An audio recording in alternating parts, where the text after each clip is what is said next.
네, 법률가 생활 9주차 강의 시작하겠습니다. 뭐 코로나 사회적 거리두기 단계도 좀 완화되고 이렇게는 하는데 여전히 아직 확실하게 떨어지지 않는 것 같은 그런 상황이네요. 오늘은 인터넷과 법률, 저작권, 동물보호법 등에 대해서 하려고 합니다. 어, 기본적으로 오늘 할 거는 지적재산권 관련된 얘기를 좀 해볼 거고요. 저작권 관련된 얘기를 해보고 그 다음에 최근에 문제됐던 사례 중에 하나를 좀 설명을 하겠습니다. 지적재산권 관련된 얘기는 아닌데 뭐 롤렉스 시계 도난 사건 아마 들어봤을 것 같아요. 그래서 그 관련된 쟁점들 조금 한번 훑어보는 그런 시간을 가지도록 하겠습니다. 뭐 인터넷과 저작권 등에 대해 알아본다가 오늘 원래 그 2주차의 수업 목표죠. 우리 이제 지적재산권이라고 하는 거 여러분들 들어갔을 거예요. 지적재산권이라고도 하고 지식재산권이라고도 하고 그렇게 얘기를 하는데요. 지적재산권이나 지식재산권이라고 하는 게 뭐죠? 요새 광고 중에 보면 음악에 대해서 광고하면서 음악이라고 하는 게 경제를 일으키기도 하고 경제를 변경시키 뭐 어떻게 하기도 하고 이러는 등 그러는데 이거를 뭐 어디에 등록해서 어쩌고 저쩌고 뭐 이런 광고를 아마 본 게 있을 것 같아요. 그런 내용이 저작권과 관련된 내용이거든요. 여러분들 저작권은 많이 들어봤죠? 특허권도 들어봤나요? 특허권 당연히 들어봤겠죠. 페이턴트 뭐 그렇게 얘기하는 특허권. 그다음에 실용신앙권, 그다음에 디자인, 상표 이런 것들이 이제 지적재산권이거든요. 지적재산권 중에 여러분들이 가장 많이 접할 거는 오히려 요 저작권일 것 같고 그 다음으로 많이 접하거나 문제가 되는 건 특허권일 것 같아요. 이 지적재산권과 관련해서는 여러분들 백종원의 뭐지 골목 식당이라고 하는 거 있었죠. 여기서 왜 이래? 여기서 덥죽이라고 하는 거를 했었다면서요. 그래서 그 덥죽을 뭐 어떻게 했는데 그 관련해서 이슈가 하나 있었는데 여러분들 기억할까요? 한번 영상으로 직접 보면서 얘기를 해보죠. 덥죽덥죽이라고 하는 거를 만들었는데 그 덥죽덥죽이 어디 뭐 프랜차이즈 업체에서 그거를 베꼈죠. 네, 덥죽 얘기 더 해보겠습니다. 남승환 변호사의 시사법률입니다. 변호사님, 이게 무슨 뭐 백종원의 골목식당에 나온 포항의 한 죽집 레시피를 엉뚱한 업체가 흉내내서 프랜차이즈로 하려고 했다는 거잖아요. 네, 지난 7월에 백종원의 골목 식당에 네. 나온 것인데요. 네. 포항 덮죽집의 덮죽 메뉴입니다. 네. 이게 흔히 밥 위에 뭐를 얹는 것을 덮밥이라고 하는데 네. 그것에서 착안했는데 밑에 네. 있는 것이 밥이 아니라 죽입니다. 네. 그래서 이게 백종원 대표에게 극찬을 받았었는데요. 그런데 문제는 이런 레시피가 네. 또는 이런 상품, 제품이 네. 소개된 뒤에 이 레시피에 해당하는 제품을 판매하는 외식업체가 등장했다는 것입니다. 네. 이게 소위 인기 메뉴를 그대로 베낀 소위 복사해서 네. 붙인 복붙 아니냐, 또 뭐 미투 메뉴 아니냐 이러면서 도마 위에 올랐습니다. 네. 뭐 소고기 시금치 덮죽 네. 이런 식으로 이제 이름도 거의 그대로 덮죽을 가져와서 썼는데요. 결국 논란이 커지자 해당 식당 대표가 네. 사과문을 올리고 프랜차이즈 사업에서 철수하겠다 이렇게 밝히기는 했습니다. 이게 뭐 비단 이번 덥죽 문제만은 아니지 않나요? 네, 뭐 안동찜닭, 네. 뭐 흑당 버블티, 네. 뭐 치밥, 치킨 치즈볼, 마라샹궈 뭐 이런 것들만 나오면 이게 네. 갑자기 히트를 치기 시작하면 거의 동종의 메뉴가 왕창 출시되는 경향이 네. 있었습니다. 뭐 특정 메뉴가 인기를 끌면 누구나도 다 뛰어들어서 유사 메뉴를 출시하는 경쟁이 이어지는데요. 네. 이렇게 되면 뭐 예를 들면 대만의 흑당 버블티 이런 네. 것은 이제 거의 모든 커피집이나 찻집, 뭐 네. 커피숍 이런 데 가면 다 신메뉴로 출시되어 있었고요. 네. 뭐 10년쯤 전에 안동찜닭 같은 경우에도 네. 뭐 긴 줄을 서기 시작하자 주요 거리에서 거의 다 안동찜닭집이 발견되기도 했지만 네. 뭐 먼저 만들었던 업체는 일체 대응하지 못한 경우도 있었고 결과적으로는 안동찜닭이 지금 뭐 그저 그런 네. 뭐 어디에서나 쉽게 발견될 수 있는 이런 것처럼 되기도 했습니다. 네. 조금 더 옛날로 가면 네.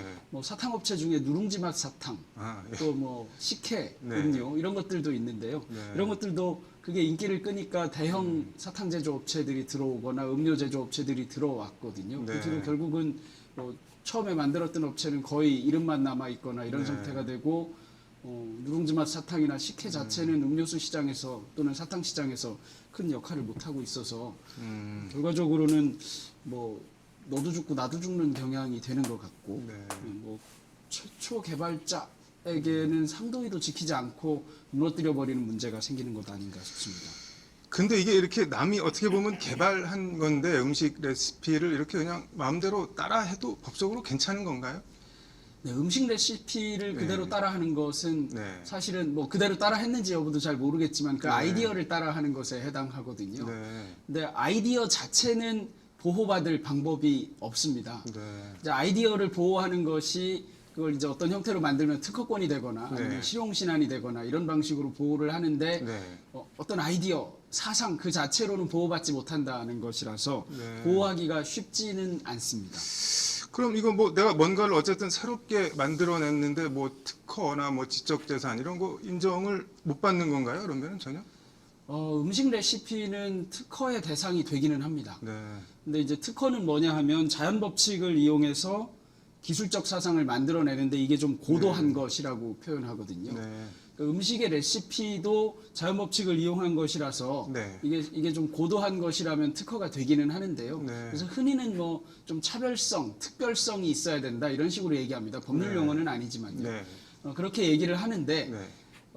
이런 특허를 만든다고 해서 과연 특허에 의한 보호를 충분히 받을 수 있는가 이런 문제가 네. 있을 수 있습니다. 유명한 새꼬시집 같은 데 가면 네. 그 새꼬시를 찍어 먹는 장이나 네. 막장 같은 것 있지 않습니까? 네. 그런 거에 관한 특허증이 붙어 있는 것을 사실은 볼 수도 있는데요. 네. 이런 것도 일종의 특허이긴 합니다. 그럼 뭐 이 특허나 영업비밀 이런 게 무슨 뭐 차이가 있는 건가요? 법적으로?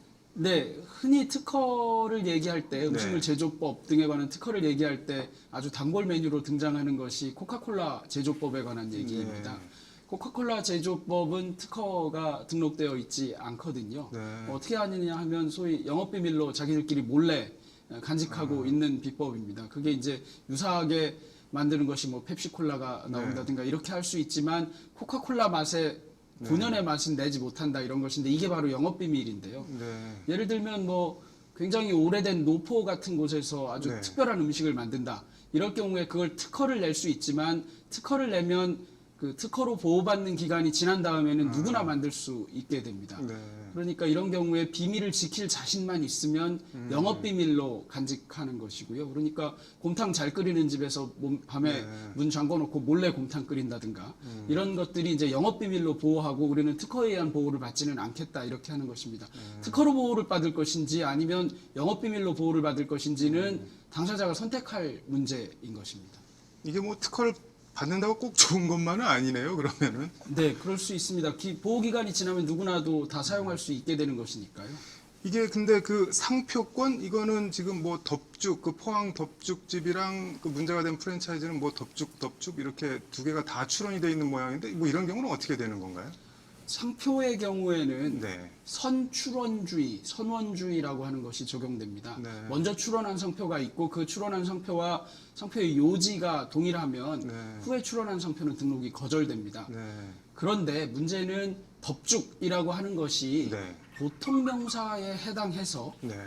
누구나 사용할 수 있는 것이라면 상표를 출원했다 하더라도 등록이 거절될 수도 있고요. 네. 혹은 뭐 그런 경우에도 등록이 되는 수도 있는데 등록이 네. 됐다 하더라도 나중에 다른 그 보통 명사를 사용하는 사람이 등록 무효 확인을 한다든가 권리범위 확인 심판을 한다든가 해서 등록을 취소하거나 무효화시킬 수도 있습니다. 네. 문제는 이 덥죽이라는 표현이 네. 보통 명사인가라는 겁니다.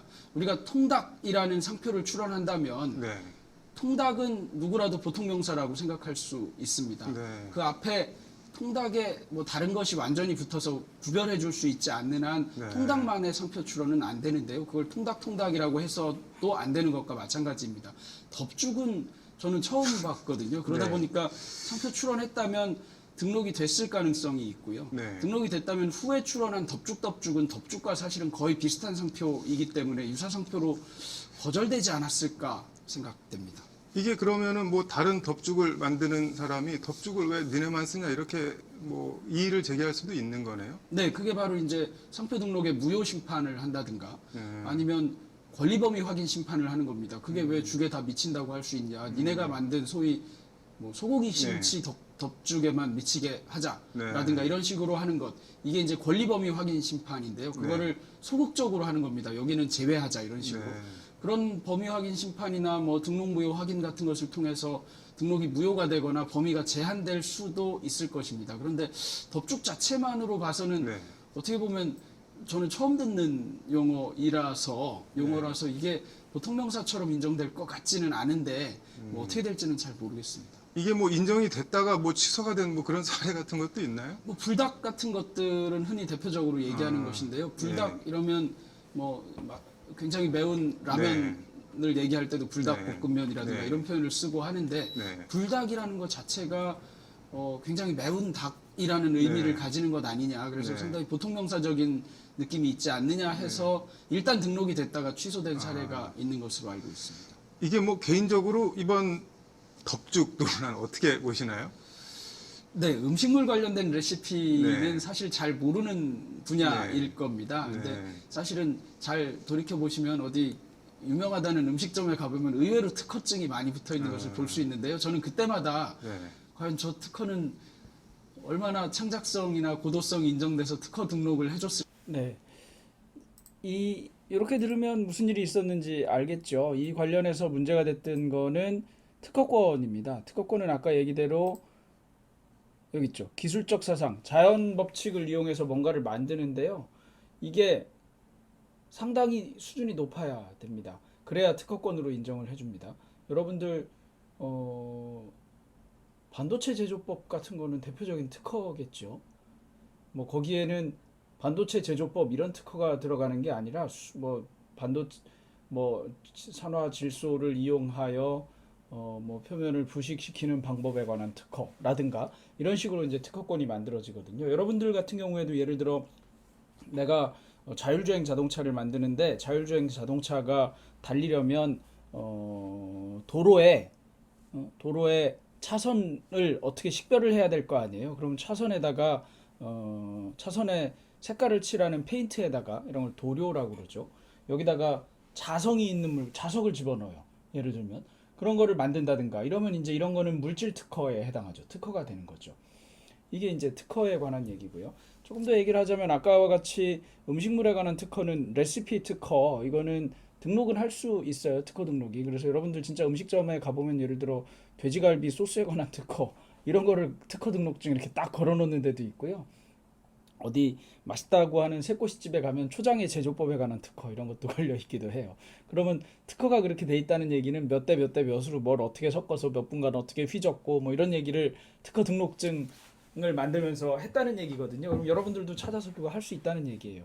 할 수 있기는 한데 그걸 쓰면 특허권을 침해하는 거니까 돈을 내거나 소송을 당하겠죠. 그런데 아까 내가 왜 실효성이 떨어진다라고 얘기를 했냐 하면 어느 집에서 초고추장을 맛있게 만들어서 하고 있어요. 식당 밥 먹는 손님들한테 내놓고 있어요. 그럼 그 특허가 내 거를 이용해서 한 건지 아닌지 알 방법이 있을까요? 맛이 똑같으면 내 거다 이렇게 할 수는 없잖아요. 그러다 보니까 실제로는 별로 보호받기 어려운 경우가 많죠. 그에 비해 레시피, 아주 특별한 레시피 같은 거는 좀 보호받을 소지가 있겠죠. 그러니까 아까 덥죽 같은 경우는 특허를 등록하면 특허 등록이 될 것 같기는 한데 예를 들어 나는 그 특허를 이용한 게 아니라 다른 방식으로 뭔가를 만들었다 이럴 수도 있는 거라서 보호받기가 쉽지가 않죠. 일종의 상도의에 의해서 보호받아야 하는 거죠. 그거 말고 곰탕 같은 건 이런 아까 얘기한 곰탕은 이럴 수 있죠. 예를 들어 곰탕은 지금은 다 맛이 비슷비슷한 것 같은데 예전에 뭐 어디 푸주옥 또는 뭐 백년옥 뭐 평가옥 또는 뭐 냉면 관련된 냉면도 미슐랭 가이드에 올라가는 데도 있고 그러잖아요. 이제 평양냉면 같은 게 평양냉면을 만드는 법 이런 거 특허 등록하면 되죠.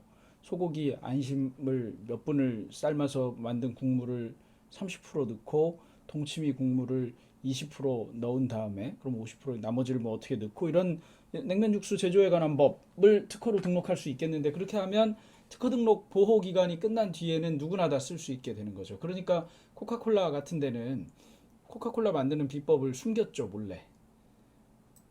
이제 그런 얘기에 관한 얘기를 했고요.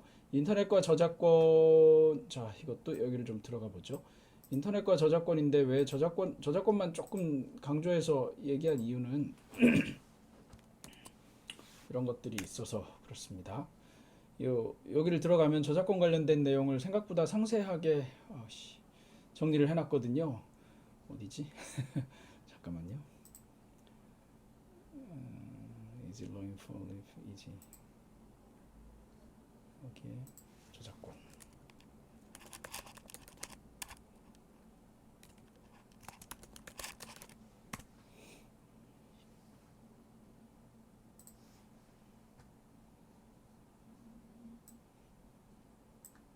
자, 그럼 뭐 여기 저작권 관련된 얘기들이 있어서 이렇게 갖다 놨는데요. 저작권이라는 거는 인간의 사상 또는 감정을 표현한 창작물이에요. 여러분들 생각하는 대표적인 저작물, 소설, 그다음에 음악, 가수가 노래한 거, 그다음에 누군가 글을 썼어요. 또 누가 멋있는 캘리그라피 같은 걸 해서 글씨를 썼어요. 이런 것들도 저작권이 되거든요. 요거는 근데 뭘 만들기만 해서 그런 건 아니고 제일 중요한 건 창작성이에요. 창작성. 남의 걸 베끼지 않고 자신의 독창적인 사상이나 이런 거를 담고 있는 걸 얘기하는 거고 아주 높은 수준의 창작성이 필요한 건 아니에요. 이렇고 저작권은 등록할 수 있거든요. 저작권은 등록해도 되고 안 해도 돼요. 저작물을 만든 사람이 저작권자인데 반드시 등록해야 되는 거는 아니에요. 등록해 놓으면 그 사람이 저작권자라고 추정된다고 하거든요.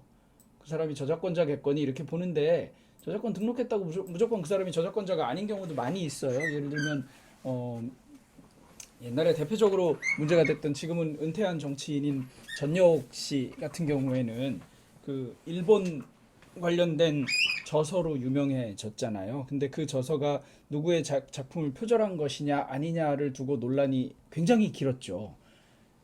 그런 경우에 그 표절 이런 거는 예를 들어 누가 먼저 책을 쓰거나 등록했다고 해서 그런 게 아니라 등록했다고 한 게 아니라 누가 먼저 쓴 사람이 있으면 그 사람이 저작권자라는 거죠. 그런 얘기고 그다음에 저작권은 이제 저작 인격권, 저작 재산권 이런 개념도 있거든요. 저작 인격권이라고 하는 거는 조금 어려운 얘기인데 자기가 만든 저작물이 있죠. 내가 여러분이 이제 여러분이 그림을 하나 그렸어요. 엽서 사이즈의 멋있는 그림을 하나 그렸는데 갑자기 그림을 그리던 그날 여러분이 굉장히 집중이 되면서 뭔가 엄청나게 멋있는 그림이 만들어졌어요. 그게 반드시 멋있는 그림이 아니어도 저작권으로서는 인정이 되거든요. 근데 여하튼 그렇게 만들어졌어요. 그러면 그 그림을 딴 사람들한테 보여줄 건가 말 건가 그건 여러분이 알아서 결정하죠. 그 다음에 그 그림을 혹시 누구한테 보여준다고 하면 그거는 김비비 우리 저기 중부대장 우리 김중부 씨의 작품이다라고 표시할 권리 이런 게 저작권이죠. 저작권 중에 약간 사람과 사람 인격에 관련된 권리, 재산이 아닌 그런 권리 같은 느낌이 나죠. 그 다음에 내가 만든 그림이 너무 훌륭해서 사람들이 이걸 이용해서 그 위에 다른 걸 더 붙여서 패러디 그림을 만든다든가 패러디 그림이라기보다 밑그림으로 더 다른 그림을 만든다든가 이럴 때 내 거를 함부로 훼손해서 만들지 말아야 된다는 거. 이런 게 동일성 유지권이에요. 나는 나만으로서의 가치를 가지겠다. 뭐 이런 거 비슷하다고 해야 되겠죠. 공표권 뭐 이렇게 쭉 나오죠. 이게 저작 인격권이에요. 저작 인격권은 저작권을 만든 사람에게 딱 붙여 있어요. 그래서 예를 들면 저작물을 이용하는 사람은 그 저작자의 실명 같은 걸 써야 된다는 거 이런 거죠. 그다음에 저작 재산권은 이게 이제 돈과 관련된 문제니까 분쟁은 이 저작 재산권에서도 많이 생기거든요. 저작 재산권은 저작자가 저작물을 자기가 이용하거나 다른 사람이 이용할 수 있도록 허락하면서 돈 받을 수 있는 거라고 생각하면 돼요. 경제적 이익을 올릴 수 있는 재산권 이거를 말하는 거예요. 여러분이 유튜브 창작물을 만들어서 유튜브 창작물이 완전히 하나의 창작물이 됐다. 영화처럼. 그러면 그걸 누가 이용하려면 갖다 쓰려면 돈 내고 써야죠. 원래대로 하면. 무단으로 쓰면 안 되고. 뭐 그런 거죠. 또는 누구든 봐도 된다. 라고 얘기하거나 누구든 링크를 걸어도 된다. 누가 보는 거는 공표권, 아까 저작 인격권의 하나였잖아요. 내가 유튜브를 통해서 이걸 공개할 것인가는 내가 결정할 일인데, 그리고 들어와서 사람들이 여럿 보면 그거에 광고가 붙고 그래서 그 광고 때문에 수입이 생기는 거. 이건 저작권하고 관련된 저작권 사용료는 아니에요. 그거는 그냥 광고 수입인 거죠. 저작권의 제일 중요한 것 중에 하나가 복제권이거든요. 저작물을 인쇄하거나 여러분이 아까 만든 엽서 사이즈의 그림 이거를 여러 곳에 배포하려면 어떻게 해야 돼요? 그걸 그림 파일로 만든 다음에 프린트아웃 하면 되죠. 이렇게 하는 건데 이거를 다시 인쇄하거나 촬영하거나 복사하거나 녹음하거나 녹화하거나 또 다른 방법으로 어떻게든 유형물에 고정하거나 다시 제작하는 권리 이런 게 복제예요. 여러분들 그냥 복사하면 뭐라고 해야 돼? 일시적 또는 영구적으로 유형물에 고정하는 행위. 요게 복사에 해당하죠. 복사한다 할 때. 그런 게 이제 복제권이고.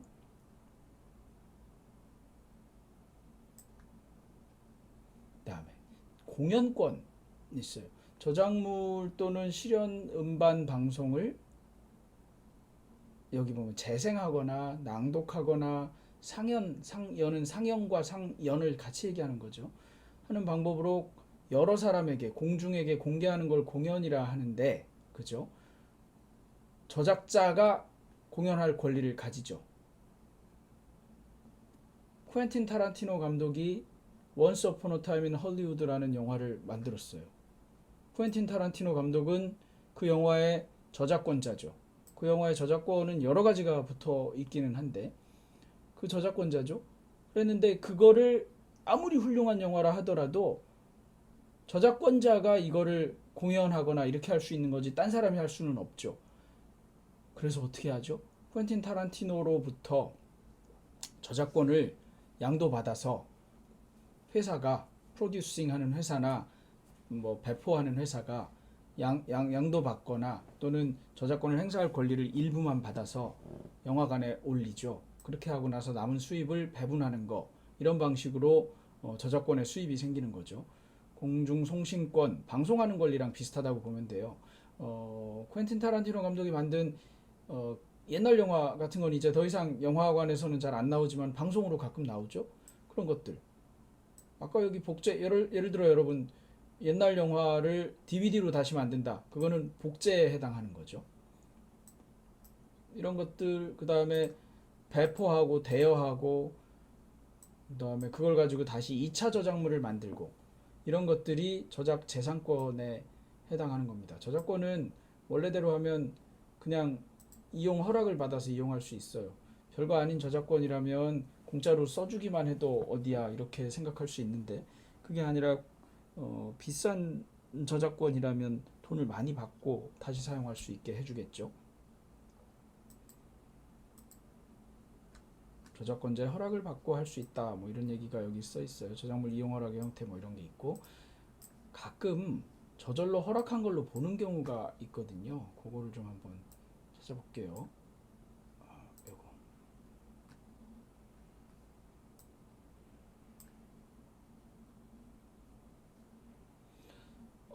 저기 괜찮은 저작물이 있는데 내게 아닌데 저걸 갖다 쓰고 싶어요. 그럴 경우에 아무리 찾아도 저작권자가 누군지 알 수 없어서 이용 허락을 받을 수 없는 경우에 저작권위원회의 승인을 받아서 일정한 보상금을 저작권위원회 다른 사람이 가져가는 거예요. 저작권위원회가 일단 받아놓고 사용하는 거 이런 것들이 저작권의 법정 허락 같은 거예요. 법에서 정한 허락. 그 다음에 요거 저작권자의 허락이 필요 없이 누구나 쓸 수 있는 거 이런 것들이 있거든요. 예를 들면 공정이용이라고 그래서 그냥 순서대로 보죠.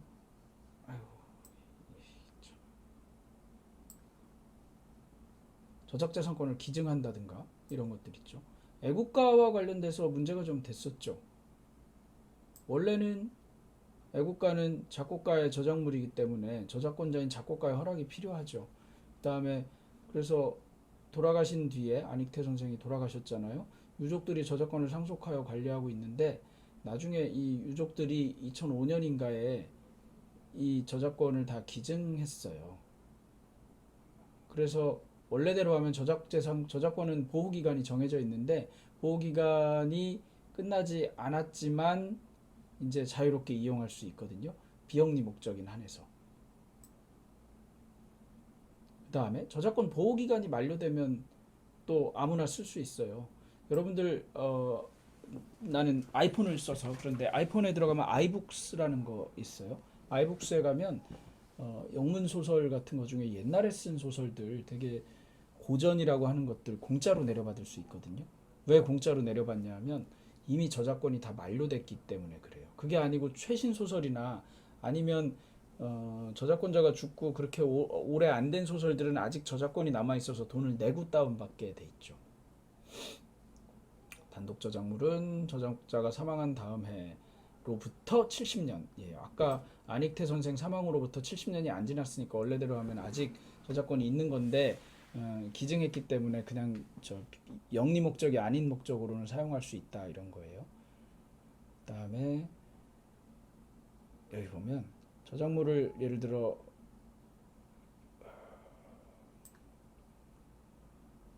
공정한 이용 이런 거는 그냥 둘게요. 여러분들이 뭐를 만들면서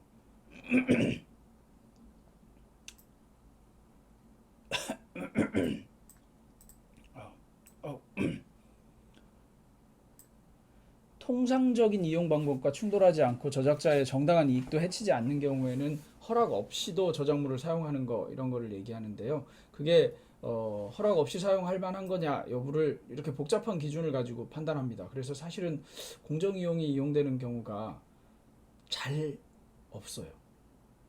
다만 어떤 사람이 이건 써도 된다라고 얘기하거나 이렇게 하는 경우에 쓸 수 있다는 거 이런 거고요. 그다음에 공공저작물이라고 하는 게 있어요. 국가 또는 지방자치단체가 만든 저작물이 있거든요. 그런 것들은 허락 없이 사용할 수 있어요. 그렇지만 허락 없이 이용할 수 없는 정보가 몇 개 있는데 예를 들면 국가안전보장에 관련된 거, 개인의 사생활에 관련된 거, 다른 법률에서 공개가 제한되는 거, 그 다음에